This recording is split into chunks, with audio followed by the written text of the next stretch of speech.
ಅವಂದೇ ದುಡ್ಡು ಅವನ್ಗೆ ಗೊತ್ತಿಲ್ಲದೆ ನಿನ್ ಪರ್ಸಲ್ 1000 ರೂಪಾಯಿ ಬಿಡ್ಬೇಕು ಅಂತ ಐಡಿಯಾ ಕೊಡ್ತೀನಿ.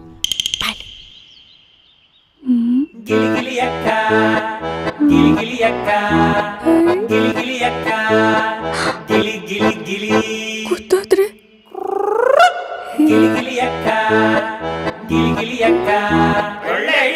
ಮಗ, ಇವಾಗ ನನ್ನ ಹೆಂಡತಿ ತಿಂಗ್ಳಿಗೆ 4 ಜೊತೆ ಬಟ್ಟೆ, ದಿನಕ್ಕೊಂಥರ ಲಿಪ್ಸ್ಟಿಕ್ ಹಾಕೊಳ್ತಾಳ ಕಣ. ನಾನು ದುಡ್ಡೇ ಕೊಡಲ್ಲ. ಅದೇ ಬ್ರೋಟಿ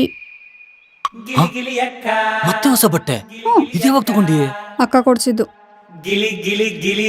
ಹೇಳ್ದಾಗೆಲ್ಲ ಹಿಂಗೆ ಹೇಳ್ತಾಳ ಕಣ.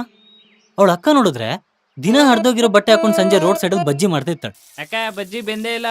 ಏಯ್ ಸೀದೋಗಿರೋ ಮಕ್ದೋನೆ, ನೀನ್ ಕೊಟ್ಟಿರೋ ದುಡ್ಡು ಗಿದೆ ಹೆಚ್ಚು ತಿನ್ನಡಿ. ರೀ, ನಾ ಗಾಡಿ ತೊಳಿತೀನಿ. ಮತ್ತೊಂದು ಹೊಸ ನೈಟಿ ಇದ್ಯಾವಾಗ ತಗೊಂಡಿ? ಹೇಳದ್ನಲ್ಲ ಅಕ್ಕ ಕೊಡ್ಸಿದ್ದು ಅಂತ. ಗಾಡಿ ತೊಳಿಯಕ ಬಟ್ಟೆ ಗಲೀಜಾಗುತ್ತೆ.